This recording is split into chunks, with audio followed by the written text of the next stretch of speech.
Hello guys, welcome back to my YouTube channel ಹಾಗೆ Facebook page ಕೂಡ. ನಾನಿವತ್ತು ಗೋರಿಕಾಯಿ ಮನೆಯಲ್ಲೇ ಇತ್ತು, ಅಂದರೆ ಫಂಕ್ಷನ್ ಎಲ್ಲ ಆದಮೇಲೆ ಇದು ಮಾಡಿರೋಂಥ ವಿಡಿಯೋ ನಾನು ತುಂಬ ದಿನ ಆದಮೇಲೆ ಅಪ್ಲೋಡ್ ಮಾಡ್ತಾ ಇರೋದು. ಹಾಗಾಗಿ ಫಂಕ್ಷನ್ಗೆ ಅಂತ ಹೇಳ್ಬಿಟ್ಟು, ಅಂದರೆ ನಮ್ಮ ಮಾವ ಅವ್ರದ್ದು ವರ್ಷದ ತಿಥಿ ಇತ್ತಲ್ವ, ಹಾಗಾಗಿ ತೊಗೊಬಂದಿದ್ದು. ಇದೆಲ್ಲ ತರಕಾರಿ ಯಾವಾಗ ತೊಗೊಬಂದಿದ್ದು, ಬಟ್ ಯೂಸ್ ಮಾಡೋಕ್ಕೆ ನನಗೆ ವಿಡಿಯೋ ಮಾಡಿಟ್ಕೊಂಡಿದ್ದೆ, ಬಟ್ ಅಪ್ಲೋಡ್ ಮಾಡೋದಕ್ಕೆ ಟೈಮ್ ಸಿಕ್ಕಿರಲಿಲ್ಲ. ಈಗ ಅಪ್ಲೋಡ್ ಮಾಡ್ತಾಯಿದ್ದೀನಿ. ಗೋರಿಕಾಯಿ ಪಲ್ಯಕ್ಕೆ ನಾನಿಲ್ಲಿ ಎಲ್ಲ ಚಿಕ್ಕ ಚಿಕ್ಕದಾಗಿ ಕಟ್ ಮಾಡಿ ಇಟ್ಕೊಂಡಿದ್ದೀನಿ. ಅಂದರೆ ಹುಳ್ಳಿಕಾಯಿ ಪಲ್ಯ ಥರ ಈ ಥರ ಚಿಕ್ಕದಾಗಿ ಕಟ್ ಮಾಡಿ ಇಟ್ಕೊಂಡು ಬೇಯಿಸಿ ನೀರು ಚೆಲ್ಲೋ ಅವಶ್ಯಕತೆ ಇಲ್ಲ, ಯಾಕೆಂದರೆ ಇದು ತುಂಬ ಅಂದರೆ ಕಹಿ ಇಲ್ಲದೇ ಚೆನ್ನಾಗಿ ಆಗುತ್ತೆ.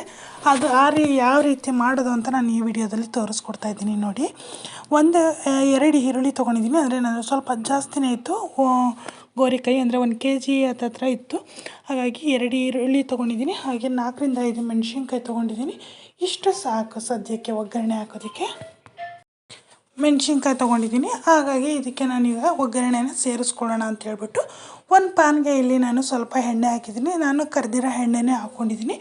ಎಣ್ಣೆಗೆ ಸ್ವಲ್ಪ ಅಂದರೆ ಒಂದು ಅರ್ಧ ಸ್ಪೂನಷ್ಟು ಸಾಸಿವೆ ಹಾಕ್ಕೊಂಡು ಅದು ಚಿಟಪಟ ಅಂತ ಸಿಡಿಬೇಕು. ಅಲ್ಲಿವರೆಗೂ ನಾವು ಆಡಿಸ್ತಾ ಇರಬೇಕು. ಚಿಟಪಟ ಅಂತ ಸಿಡಿದ್ರೇ ಅದು ಟೇಸ್ಟ್ ಚೆನ್ನಾಗಾಗೋದು. ಹಾಗಾಗಿ ಗೋರಿಕಾಯಿ ಕೂಡ ಅಷ್ಟೇ ತುಂಬ ಫ್ರೆಶ್ ಆಗಿತ್ತು, ಚೆನ್ನಾಗಿತ್ತು. ಆದರೆ ನಾನು ಯಾವತ್ತೂ ಮಾಡಿರಲಿಲ್ಲ, ಫಸ್ಟ್ ಟೈಮ್ ಮಾಡಿದ್ದು. ಅಂದರೆ ಪಲ್ಯ ರೀತಿ ನಮ್ಮ ಮನೇಲಿ ಮಾಡ್ತಾಯಿದ್ದಿದ್ದು ಬಸ್ಸಾರು, ಅದೆಲ್ಲ ಗೊತ್ತು. ಬಟ್ ಈ ಥರ ಪಲ್ಯ ಮಾಡಿದ್ದು ಇದೇ ಫಸ್ಟ್ ಟೈಮು. ಬಟ್ ಸಕ್ಕತ್ತಾಗಿ ಬಂದಿತ್ತು. ಸಾಸಿವೆ ಹಾಕಿದ ಮೇಲೆ ಕಡಲೆಬೇಳೆನ ಹಾಕ್ಬಿಟ್ಟು ಕಡಲೆಬೇಳೆ ಗೋಲ್ಡನ್ ಫ್ರೈ ಆಗೋವರೆಗೂ ಫ್ರೈ ಮಾಡ್ಕೊತಾ ಇದ್ದೀನಿ. ಈ ಪಲ್ಯನ ಚಪಾತಿ ದೋಸೆಗೆಲ್ಲ ಮಾಡಿದ್ರೆ ರೊಟ್ಟಿಗೂ ತುಂಬಾ ಚೆನ್ನಾಗಿರುತ್ತೆ. ಜಾಸ್ತಿ ಇಂಗ್ರೀಡಿಯೆಂಟ್ಸ್ ಏನು ಕೇಳೋದಿಲ್ಲ. ಹಾಗಾಗಿ ಪಟ್ ಅಂತ ಆಗುವಂಥದ್ದು ಗೋರಿಕಾಯಿ ಪಲ್ಯನೇ ಅಂತ ಹೇಳ್ಬೋದು. ಎಷ್ಟು ಬೇಗ ಆಗುತ್ತೆ ಅಂದರೆ ತುಂಬ ಬೇಗ ಆಗುತ್ತೆ. ಹಾಗಾಗಿ ಕಡಲೆಬೇಳೆ ಗೋಲ್ಡನ್ ಫ್ರೈ ಆಗೋವರೆಗೂ ಫ್ರೈ ಮಾಡಬೇಕಾಗುತ್ತೆ. ಇಲ್ಲಾಂದರೆ ಒಂಥರ ಅಂದರೆ ಪಿಚ್ಚಿ ಅನ್ನತ್ತೆ. ಹಾಗಾಗಿ ಫ್ರೈ ಆದಮೇಲೆ ಅದು ಒಂಥರ ಫ್ಲೇವರು ಚೆನ್ನಾಗಿರುತ್ತೆ. ಹಾಗಾಗಿ ಗೋಲ್ಡನ್ ಫ್ರೈ ಆಗೋವರೆಗೂ ಅದನ್ನು ಫ್ರೈ ಮಾಡ್ಕೋಬೇಕು. ಬೇಕಿತ್ತು ಅಂದರೆ ಇದಕ್ಕೆ ಕರ್ಬೇವಿನ ಸೊಪ್ಪನ್ನು ಕೂಡ ಸೇರಿಸ್ಕೋಬೋದು. ನಾನು ಕರ್ಬೇವಿನ ಸೊಪ್ಪನ್ನ ಸ್ಕಿಪ್ ಮಾಡಿದ್ದೀನಿ. ನೀವು ಬೇಕಿತ್ತು ಅಂದರೆ ಆ್ಯಡ್ ಮಾಡಿಕೊಂಡು ಅದನ್ನು ಮಾಡ್ಕೋಬೋದು. ಈಗ ಹಸಿಮೆಣ್ಸಿನ್ಕಾಯಿನ ಹಾಕ್ಕೊಂಡು ಹಸಿಮೆಣ್ಸಿನ್ಕಾಯಿ ಸ್ವಲ್ಪ ಫ್ರೈ ಆಗೋವರೆಗೂ ನಾನು ಫ್ರೈ ಮಾಡ್ತೀನಿ. ಯಾಕೆಂದರೆ ಖಾರ ಜಾಸ್ತಿ ಇತ್ತು ಅಂದರೆ ಫ್ರೈ ಆಯಿತು ಅಂದರೆ ಕಡಿಮೆ ಆಗುತ್ತೆ ಎಣ್ಣೆಯಲ್ಲಿ. ಹಾಗಾಗಿ ಆಮೇಲೆ ಈರುಳ್ಳಿ ಏನು ಹಚ್ಚಿಟ್ಕೊಂಡಿರ್ತೀನಿ ಆ ಈರುಳ್ಳಿನ ಹಾಕ್ಬಿಟ್ಟು ಚೆನ್ನಾಗಿ ಫ್ರೈ ಆಗಬೇಕು. ಸ್ವಲ್ಪನೂ ಉಪ್ಪು ಸೇರಿಸ್ದೆ ಇದಕ್ಕೆ ಫ್ರೈ ಮಾಡಿಕೊಂಡ್ರೆ ಚೆನ್ನಾಗಿರುತ್ತೆ. ಯಾಕೆಂದರೆ ಯಾವ ರೀತಿ ಅಂದರೆ ಬಿರಿಯಾನಿಗೆಲ್ಲ ನಾವು ಹಾಕ್ತೀವಲ್ಲ, ಅಂದರೆ ಡೀಪ್ ಫ್ರೈ ಥರ ಡೀಪ್ ಫ್ರೈ ಮಾಡಿಕೊಂಡ್ರೆ ಒಳ್ಳೆ ಟೇಸ್ಟಿಯಾಗಿ ಚೆನ್ನಾಗಿ ಬರುತ್ತೆ.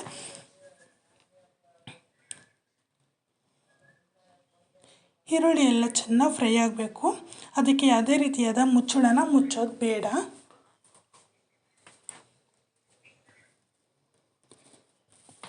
ನೋಡ್ತಾ ಇರ್ಬೋದು ಎಷ್ಟು ಚೆನ್ನಾಗಿ ಇದೆ ಫ್ರೆಶ್ ಆಗಿ ಅಂತೇಳ್ಬಿಟ್ಟು ಗೋರಿಕಾಯಿ.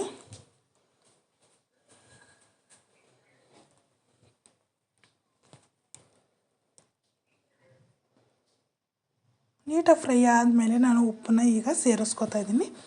ಉಪ್ಪನ್ನ ಸೇರಿಸೋದ್ರಿಂದ ಡೀಪ್ ಫ್ರೈ ಆಗಿರುತ್ತೆ ಅಲ್ವಾ, ಮತ್ತು ಫ್ರೈ ಆಗಲ್ಲ ಅದು, ಹಾಗೆ ಅದು ಸಾಫ್ಟ್ ಆಗುತ್ತೆ ಅಷ್ಟೇ. ನಾವು ಉಪ್ಪನ್ನು ಯಾವ ಟೈಮಲ್ಲಿ ಹೇಗೆ ಹಾಕ್ತೀವಿ ಅನ್ನೋದ್ರ ಮೇಲೆ ಅಡುಗೆ ಟೇಸ್ಟು ಚೆನ್ನಾಗಿ ಬರೋದು. ನಂತರ ನಾನು ಗೋರಿಕಾಯಿನ ಹಾಕ್ಬಿಟ್ಟು ಈರುಳ್ಳಿಗೆ ಮಿಕ್ಸ್ ಮಾಡಿಕೊಂಡು ಅದರಲ್ಲೇ ನಾನು ಕೊತ್ತಂಬರಿ ಸೊಪ್ಪನ್ನ ಈಗಲೇ ಸೇರಿಸ್ಕೊಂಡಿದ್ದೀನಿ. ಯಾಕೆ ಅಂದರೆ ಕೊತ್ತಂಬರಿ ಸ್ವಲ್ಪ ಬಾಯ್ಲಾಯಿತು ಅಂದರೆ ಅದರಲ್ಲಿರೋ ಫ್ಲೇವರು ಬಿಟ್ಕೊಂಡ್ರೆ ಒಳ್ಳೆ ಟೇಸ್ಟ್ ಬರುತ್ತೆ. ಹಾಗಾಗಿ ನಾನು ಅದನ್ನು ಕೊತ್ತಂಬರಿನ ಈಗಲೇ ಸೇರಿಸ್ಕೊಂಡಿದ್ದೀನಿ.